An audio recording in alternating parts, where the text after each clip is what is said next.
Rajamouli super star Mahesh combo ఇప్పుడు ఇండస్ట్రీలో biggest news. ఈ సినిమా కోసం మహేష్ మారడం, జక్కన్న సాలిడ్ లొకేషన్ సెర్చ్ చేయడం లాంటివి ఆల్రెడీ తెలిసినవే. కొత్తగా ఈ సినిమా నుంచి ఏదైనా అప్డేట్ వచ్చిందంటే అది ఈ సినిమా కథ గురించే. ఈ సినిమా కథ వారణాసి బ్యాక్డ్రాప్లో ఉంటుందని, ఒక సీన్లో మహేష్ రాముడిగా కూడా దర్శనమిస్తాడని టాక్ నడుస్తుంది.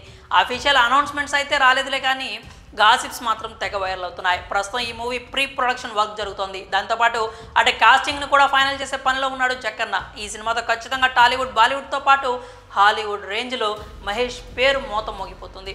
ఇందులో ఎలాంటి సందేహం లేదు. దాదాపు చాలామంది హాలీవుడ్ యాక్టర్స్ ఈ సినిమాలో కన్ఫర్మ్ అయినట్లు టాక్ వినిపిస్తోంది. అయితే ఇప్పుడు అసలు మ్యాటర్ ఏంటంటే, ఈ సెట్స్లో జక్కన్తో పాటు సందీప్ రెడ్డి వంగ జాయిన్ అయ్యే అవకాశం ఉన్నట్లు టాక్ వినిపిస్తోంది.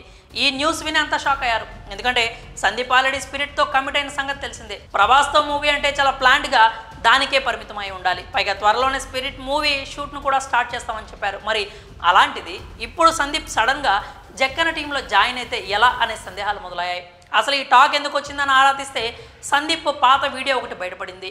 ఆర్ఆర్ఆర్ఆర్ రిలీజ్ టైంలో ప్రమోషనల్ ఇంటర్వ్యూలో సందీప్ రాజమౌళికి ఓ రిక్వెస్ట్ పెట్టాడు. అదేంటంటే, రాజమౌళి నెక్స్ట్ ప్రాజెక్ట్ సమయంలో కనీసం 20 నుంచి 25 రోజులు తనతో ఉండి షూటింగ్ను అబ్జర్వ్ చేసి నేర్చుకునే అవకాశం ఇవ్వమని కోరాడు. పైగా తాను ఆ సమయంలో ఎలాంటి వర్క్లో ఉన్నా కూడా ఖచ్చితంగా టైం చూసుకొని జాయిన్ అవుతానని చెప్పాడు. దానికి రాజమౌళి కూడా ఓకే అన్నాడు. సో ఇప్పుడు అదే వీడియో బయట సోషల్ మీడియాలో వైరల్ అవుతుంది. ఒకవేళ సందీప్ రిక్వెస్ట్ని గుర్తుపెట్టుకొని రాజమౌళి పిలిస్తే మాత్రం సందీప్ SSMB 29 సెట్స్లో సందడి చేస్తాడు. ఒకవేళ వీళ్ళిద్దరూ కనుక ఈ వెంచర్లో భాగమైతే ఇక ఆ న్యూస్ టాక్ ఆఫ్ ది ఇండస్ట్రీగా మారిపోతుందని చెప్పడంలో ఎలాంటి సందేహం లేదు. పైగా మహేష్కు సందీప్కు కూడా మంచి సన్నిహిత సంబంధాలు ఉన్నాయి. సో దాదాపు జక్కన్న సందీప్ను ఇన్వైట్ చేసే అవకాశాలే కనిపిస్తున్నాయి. ఒకవేళ వస్తే మాత్రం సందీప్ ఆ సెట్స్లో నేర్చుకున్న దానిని స్పిరిట్లో ఇంప్లిమెంట్ చేయడం ఖాయం. దాంతో ఆ సినిమా రేంజ్ ఇంకాస్త పెరుగుతుంది. ఇక ఏమవుతుందో చూడాలి. మరి ఈ లేటెస్ట్ అప్డేట్ పై మీ అభిప్రాయాన్ని కామెంట్స్ రూపంలో తెలియజేయండి.